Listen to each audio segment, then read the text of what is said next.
हम सब ने ठाना है कि जब तक इस समस्या का समाधान नहीं होगा तब तक हम इनका पीछा नहीं छोड़ेंगे।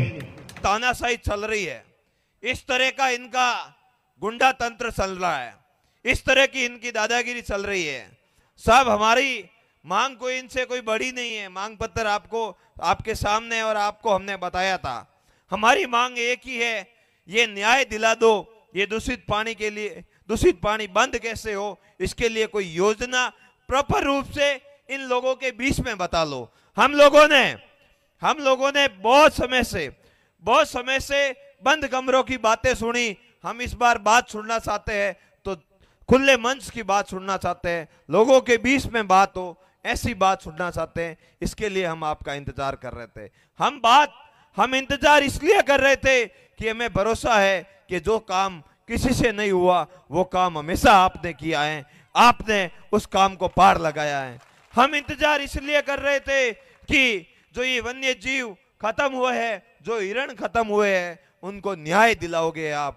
हम इंतजार इसलिए कर रहे थे कि आप खेजड़ी जो विलुप्त हुई है उस खेजड़ी को न्याय दिलाने के लिए कुछ ना कुछ हम हमारी मदद करोगे। हम इंतजार इसलिए कर रहे थे कि एक दलित परिवार की बेटी, एक रबारी समाज की बेटी एक टकटकी लगाई उम्मीद से देख रही है कि 2 महीने से पड़ा पानी मेरे घर से बाहर निकलेगा और मैं इसी घर में वापस रहूंगी या फिर कैसे भी करके मेरे घर में वापस मैं कैसे जाऊं, इसी उम्मीद के साथ आपका इंतजार कर रहे थे। हम आपका इंतजार इसलिए कर रहे थे कि हमारे यहाँ बाड़मेर की मालानी की परंपरा है कि महिलाएं घूंघट और घाघरा ओढ़ना पहनती है और जब वो पानी के अंदर से जाती है तो अपने घुटनों तक वो अपने अंग वस्त्र को ऊपर लेके जाती है। कहीं न कहीं इन सांपों वालों की, आपकी, हमारी, ताराराम जी मैना की, सबकी मर्यादा कहीं न कहीं भंग हो रही है। ये उस लाज और इज्जत के लिए आपका इंतजार कर रहे थे और ये पंगु प्रशासन कभी की हम जब राह देख रहे हैं, हम डिमांड कर रहे हैं कि आके कोई बात करे, बात नहीं कर रहे हैं। वो दलित समाज की महिला आपका इंतजार कर रही है जिसका पिछले 15 दिनों से मुकदमा ये प्रशासनिक अधिकारी नहीं ले रहे हैं और ये कह रहे हैं जब एनएसआई वालों का मुकदमा 1 मिनट में हो जाता है तो उस दलित समाज की बेटी का मुकदमा लेने में इनको 15 दिन क्यों लग जाते हैं। हम इंतजार आपका इसलिए कर रहे थे कि आप हमें न्याय दिलाओगे। अब उम्मीद की किरण आपके भरोसे है, अगर आप आज कुछ करोगे तो ठीक है साहब, नहीं तो हम सब यहाँ पर बैठे हैं वो इस पानी के अंदर कूदकर हमारी जान दे देंगे, लेकिन यहाँ अब नहीं रहेंगे। ये आज आपके सामने निवेदन कर रहे हैं। इससे ज्यादा हमारे पास कुछ है नहीं, जो था वो आपको बता दिया। आप ही हमारे अब उम्मीद की किरण हो। आपसे निवेदन करूंगा कि कैसे भी करके हमारे भाइयों की मदद करो। बहुत बहुत स्वागत है उमेदवार राम जी का, दोनों हाथ उठाकर स्वागत कीजिए। करने वाले उम्मीदवार राम जी दानीवाल सांसद महादेव से निवेदन करूंगा कि आप पधारें और अपनी बात रखें। भारत माता की, भारत माता की। आज जो जोधपुर की फैक्ट्रियों का दूषित पानी अपने क्षेत्र के अंदर फैलने की वजह से अपने खेत बंजर हो गए, वन्य जीवों का जीना दुर्लभ हो गया। आप सब लोग इस समस्या को लेकर यहाँ इकट्ठित हुए। हमारे बीच में कई नेता आके गए और मंच पर विराजमान ताराराम जी, प्रधान लक्ष्मण जी, नामा साहब, भाई थान सिंह डोली जो इस संघर्ष का बीड़ा अपने हाथ में उठाया, गांव-गांव ढांढ-ढांडी जाकर जन जागृति फैलाई और आप लोगों को यहाँ आह्वान किया कि ये समस्या है और अपन सब मिलकर इस समस्या को लड़ेंगे, तभी इस समस्या से छुटकारा हो सकता है। आपके बीच में आपके नेता बाबूजी, भाई गिरधारी जी और आसपास के क्षेत्र से आए हुए समस्त सरपंचगण, पंचायत समिति सदस्यगण और तमाम जनप्रतिनिधि और अपने पूरा जिला भर से आए युवा नेता आपके ताजाराम जी, मगजी और समस्त मंच पर विराजमान मंचासीन अतिथि और हजारों की संख्या में आसपास के गांवों से पधारे हुए किसान भाइयों, युवा साथियों और मातृशक्ति, आपने जो ये समस्या को लेकर अपना विरोध प्रदर्शन, धरना प्रदर्शन लोकतांत्रिक तरीके से जो ये प्रदर्शन किया, आपकी आवाज सरकार को सुननी ही होगी। गूंगा बहरा प्रशासन, आज सुबह से हजारों की संख्या में लोग यहाँ बैठे हैं, फिर भी आपकी तरफ किसी ने कोई ध्यान नहीं दिया। ये बिल्कुल दुर्भाग्यपूर्ण बात है।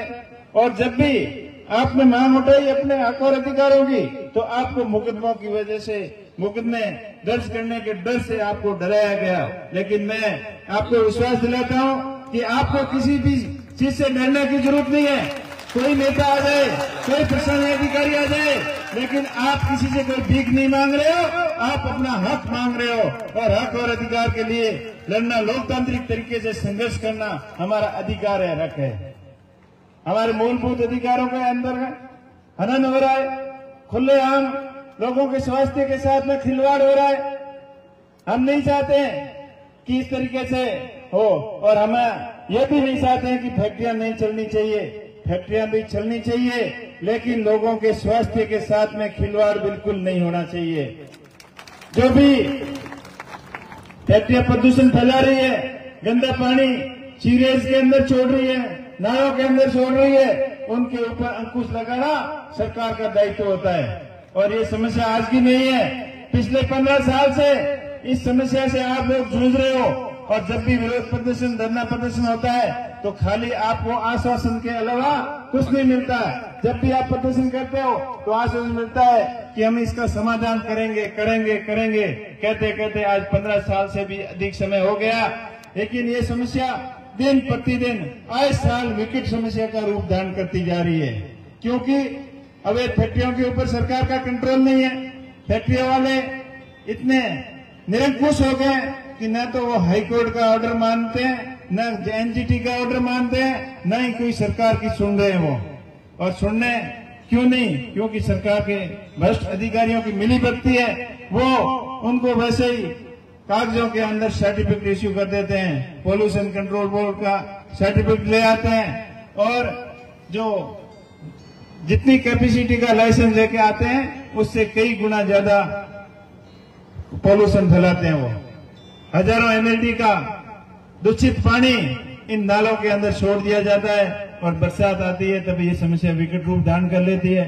आज दवा डोली के आसपास के दर्जनों गांव के अंदर ये समस्या विकराल रूप लेती जा रही है। अपने तालाब दूषित हो गए, पानी के टांके दूषित हो गए, और घर के आंगन के अंदर घुटनों घुटनों तक 4-4 फुट 3-3 फुट तक पानी भरा हुआ है। तो आप लोग कैसे उसके अंदर जी सकते हो? ये बहुत ही विकट समस्या है। और इसके साथ साथ वन्य जीवों के ऊपर भी बहुत बुरा असर पड़ा है। यहाँ के मोर जो सुबह की किलकारियां गाते थे, उनका इस पानी पीने की वजह से मोरों की भी मौत हो गई। वन्य जीव हिरण भी खतरे के अंदर है। इसके साथ साथ सबसे बड़ा खतरा मानव जाति के ऊपर है। अपन इस समस्या का समाधान नहीं हुआ तो धीरे धीरे करके भयंकर बीमारियां से अपन ग्रसित होते जाएंगे।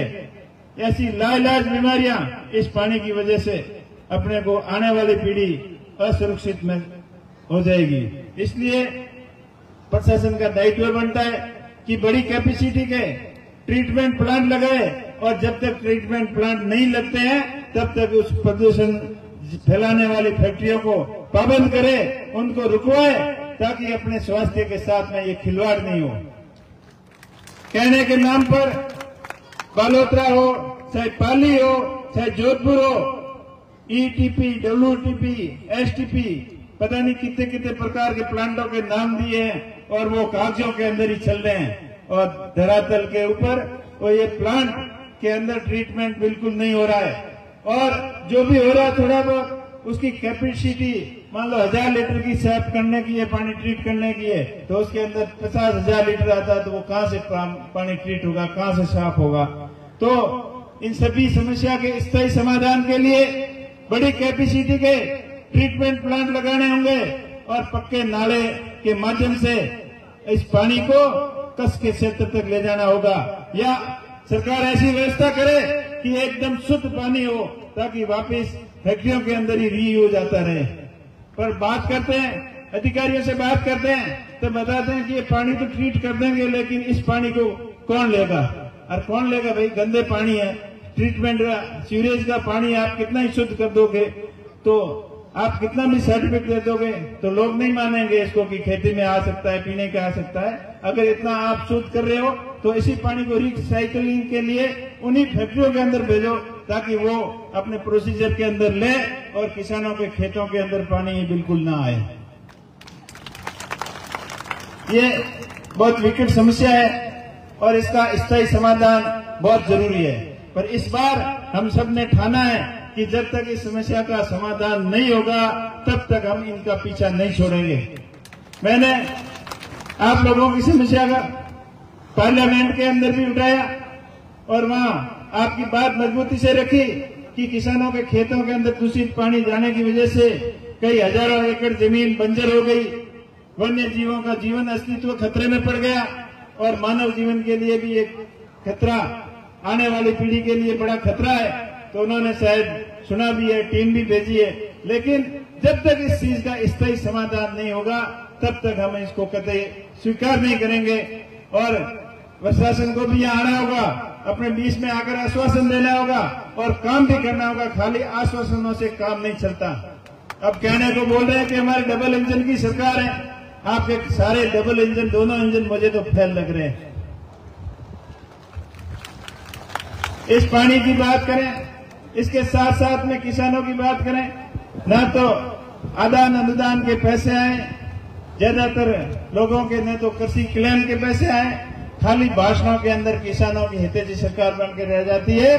किसानों के लिए धरातल के ऊपर काम बिल्कुल नहीं हो रहा है। जब आप संगठित रहेंगे, आपसी भेदभाव भुलाकर सिर्फ और सिर्फ किसान के लिए सोचोगे, अपनी जमीन के लिए सोचोगे, जमीन और जल के लिए सोचोगे, तभी इसी समस्या का समाधान होगा। न तो आपस में क्या करते हैं, पार्टीबाजी करके बैठ जाते हैं, ये तो फलान जी आ गए या वो फलान जी आ गए, पर समस्या नेताओं की नहीं है। इनके आने से जाने से कोई फर्क नहीं पड़ेगा। अगर आप संगठित रहकर संघर्ष मजबूती से करोगे तभी इस समस्या का समाधान निकलेगा।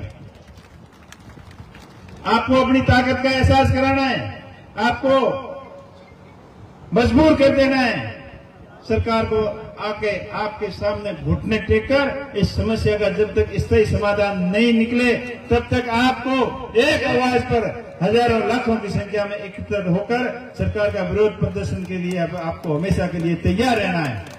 अब प्रयास कर रहे हैं, प्रशासन कलेक्टर से बात की है, मैंने संभागीय आयुक्त से बात की है, वो अब टाइम मांगा है थोड़ा सा, तो थोड़ी देर तक इनका इंतजार कर लेते हैं, क्या बोलते हैं, फिर आप लोग जो कहोगे वही सामूहिक अब निर्णय ले लेते हैं। पर मेरा ये कहना है, जब तक इस समस्या का समाधान स्थायी रूप से नहीं हो जाए तब तक आपको एक रहना है, नेक रहना है, संगठित रहना है, एक ही आवाज पर आपको मजबूती से इस समस्या के खिलाफ हमेशा लड़ते रहना है। आप बड़ी संख्या में पधारे, आप सुबह से आए हो, करीब करीब आपको आए हुए 7-8 घंटे हो गए। मेरे को भी जल्दी आना था, लेकिन एक और दो जगह प्रोग्राम होने की वजह से मैं आपके बीच में थोड़ा लेट पहुंचा। इसके लिए आप सबसे माफी चाहता हूं और मेरा पूरा प्रयास रहेगा कि इस समस्या का स्थायी समाधान से कितना भी टाइम लगे, लेकिन इस समस्या का समाधान करके रहेंगे। आने वाली बरसात के अंदर इस समस्या की पुनरावृत्ति नहीं हो, उससे पहले पहले इसका कोई न कोई स्थायी समाधान जरूर निकालेंगे। आप सबका बहुत बहुत आभार, बहुत बहुत धन्यवाद खान सिंह और उनकी पूरी टीम का कि आपको जागृत किया। और आपको यही कहना चाहूंगा कि जब भी आप लोगों की जरूरत पड़े तो एक आवाज के ऊपर आप हजारों लाखों की संख्या के अंदर संगठित रहोगे, तभी अपनी सरकार सुनेगी और इस समस्या का समाधान होगा। आप लोगों का बहुत बहुत आभार, बहुत बहुत धन्यवाद।